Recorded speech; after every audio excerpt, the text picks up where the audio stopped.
Во Владивостоке завершился саммит Россия-КНДР. Владимир Путин рассказал, что все участники довольны результатами переговоров, хотя официальных заявлений так и не было сделано, рассказывает Алена Островская.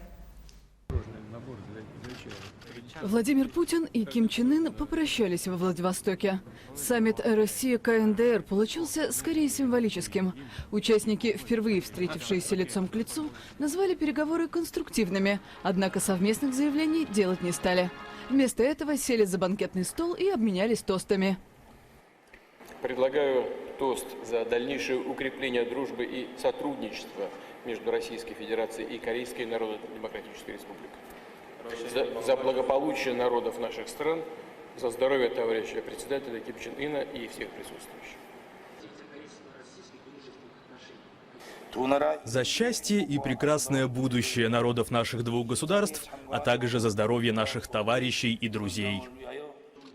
Путин из Владивостока направится прямиком в Китай на международный форум. Ким Чен Ын задержится еще на день. Он планирует посетить оперу, музей Тихоокеанского флота и океанариум, а также навестить места, где бывал его отец Ким Ир Сен. Проводив северокорейского коллегу, Владимир Путин рассказал журналистам, что доволен итогами переговоров и назвал Ким Чен Ына человеком открытым.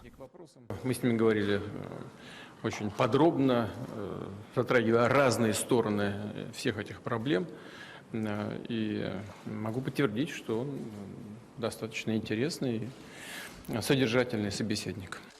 После неудачных переговоров с Соединенными Штатами 2 месяца назад, саммит во Владивостоке, как считают аналитики, дает Пхеньяну возможность обратиться за поддержкой к новому союзнику России. Ну а Кремль может продемонстрировать свою роль на международной арене, несмотря на попытки США и других западных государств изолировать Россию.